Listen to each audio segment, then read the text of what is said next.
اسے نبی کی سیرت کا پتہ ہوتا، وہ تحقیق کرتا، وہ ریسرچ کرتا، وہ پڑھتا اپنے نبی کو۔ نسلی مسلمان ہے بیچارہ، لہٰذا سارے مسئلے حل ہو گئے ایک جملے سے۔ تو اس لیے 2 چیزیں فرمائیں، ایک قرآن اور دوسری بولیے میری سنت، میرا طریقہ۔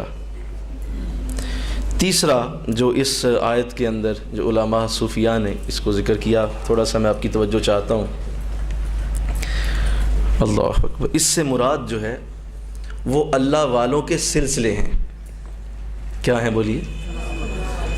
اللہ والوں کے سلسلے مراد ہیں، کیونکہ جب اللہ والوں کے سلاسل کو آپ غور سے دیکھتے ہیں نا، جو لوگ کنیکٹڈ ہیں، جن لوگوں کو اللہ نے اللہ والوں کا خادم اور غلام بنایا ہے، جو یہ رحمت اور کرم اپنے دامن میں سمیٹ چکے ہیں، وہ جب غور سے اسے دیکھیں تو انہیں نظر آتا ہے کہ حضرت کا ہاتھ اپنے حضرت کے ہاتھ میں، ان کا ہاتھ اپنے حضرت کے ہاتھ میں، ان کا ہاتھ اپنے حضرت کے ہاتھ میں، ان کا ہاتھ اپنے حضرت کے ہاتھ میں، اور اس طرح یہ سارے ہاتھ حضور علیہ السلام کے ہاتھ میں۔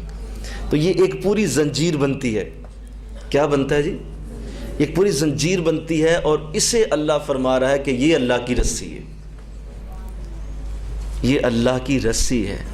حضور سے شروع ہوں، اور اگر آپ آدم سے شروع ہوں، آدم علیہ السلام سے شروع ہوں، آقا علیہ السلام تک آئیں، حضور کے بعد ان کے صحابہ، صحابہ کے بعد تابعین، تابعین کے بعد تبع تابعین، پھر ائمہ فقہ، پھر ائمہ شریعت، پھر ائمہ مجتہدین، پھر تمام اولیاء، پھر ان کے مریدین، اور اس طرح یہ ساری رسی جو ہے وہ محبوب خدا کے ہاتھوں میں ہے۔ حضور سب کے پیر ہیں،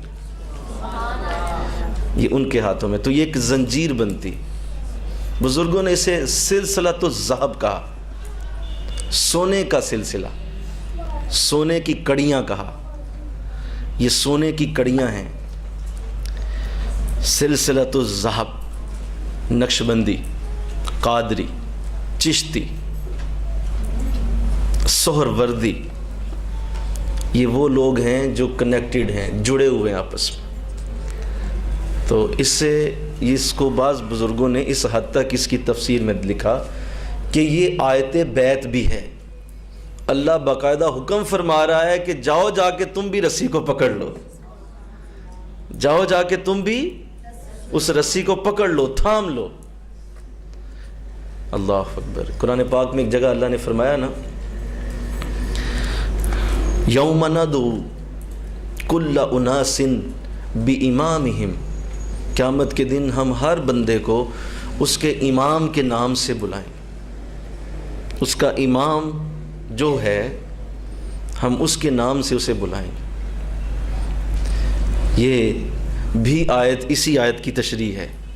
اللہ فرما رہا ہے رسی پکڑ لو، تو ایک طرف فرمایا کہ قیامت کے دن ہم بلائیں گے تمہیں تو تمہارے امام کے نام سے بلائیں گے۔ امام کون ہوتا ہے؟ سوال پیدا ہوتا ہے۔ قرآن کی آیت اللہ معاف فرمائے کوئی ایسا مضمون تو پیش نہیں کر سکتی جو عجیب سا ہو، جس پہ کوئی سمجھ نہ آئے۔ نہیں، قرآن کی آیت کے پیچھے بڑی گہرائی ہے۔ قرآن کہہ رہا ہے میں نے امام کے نام سے تمہیں بلانا ہے۔ تمہارا امام کون ہے؟ تو ایک بندہ کہے جی مسجد کا امام ہے، تو شاید ان کا نام لیا جائے گا۔ تو محترم، آپ زندگی میں کسی ایک امام کے پیچھے تو نماز نہیں پڑھتے۔ آپ لاہور گئے ہیں، وہاں کوئی امام اور تھا، آپ کسی اور شہر میں چلے گئے ہیں، اپنے شہر میں ہی کئی مسجدوں میں انسان جاتا ہے، جی جاتا ہے کہ نہیں جاتا ہے؟ کئی مسجدوں میں جا کے نماز پڑھتا ہے۔ تو کیا اس سے مسجدوں کے امام مراد ہیں؟ جی نہیں، ایک امام ہوگا۔ بعض کہتے ہیں کہ نہیں، اس سے مراد تو آقا علیہ السلام ہیں۔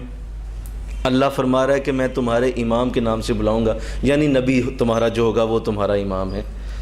فرمایا بات بالکل یہ ٹھیک ہے کہ حضور ہی ہمارے امام ہیں، اس میں کوئی شک نہیں ہے، لیکن حضور علیہ السلام نے اس کے بعد بھی امام بنائے ہیں، جو تمہاری زندگی میں بھی تمہارا امام ہوگا، جس کے پیچھے، امام کی ڈیفینیشن یہ ہوتی ہے جس کے پیچھے چل کے انسان دین سیکھے، باقاعدہ دیکھے اسے، باقاعدہ اس کو دیکھے، اس کی زیارت کرے اور اس کی طرح دین سیکھے جس طرح وہ کر رہا ہے۔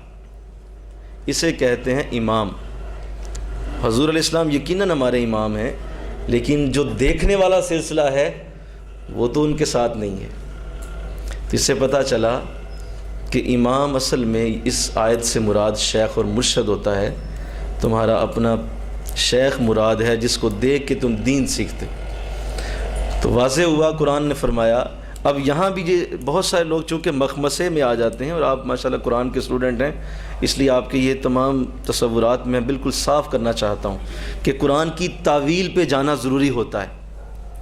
اب یہاں کوئی یہ معنی کر دے کہ میں صرف اس امام کے معنی کو، یعنی اگر میری گفتگو ہوئی ایک جگہ تو انہوں نے یہ کہا کہ ہم دوسرا معنی ہرگز نہیں لیں گے.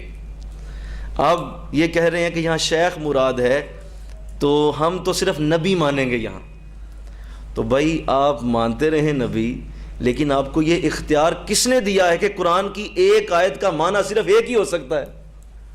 بھائی قرآن کی ایک آیت کے معنی ہزاروں ہو سکتے ہیں، اور آنے والے دور میں قرآن کی آیتوں کے معنی بہت زیادہ ہوں گے، اور اللہ کے ایسے ایسے بندے آنے والے ہیں جو قرآن کی ایک ایک آیت کے 100 200 زاویوں سے گفتگو کرنے والے.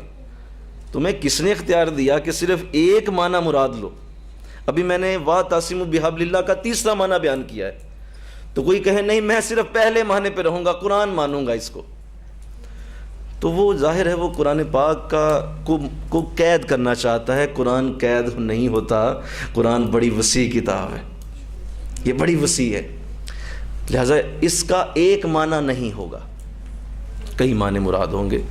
تو اسی طرح اس آیت میں بھی امام ایک معنی میں اگر تم سمجھتے ہو کہ نہیں نبی ہے تو سمجھتے رہو، لیکن تمہیں یہ اختیار ہرگز نہیں کہ تم کسی اور کو یہ سمجھنے سے روکو کہ وہ یہاں اپنا شیخ سمجھتا ہے.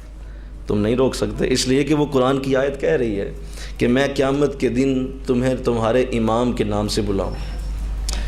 اب آئیے حضور کی حدیث کی طرف. حضور علیہ السلام نے بھی ایک اور حدیث میں ارشاد فرمایا، اللہ اکبر.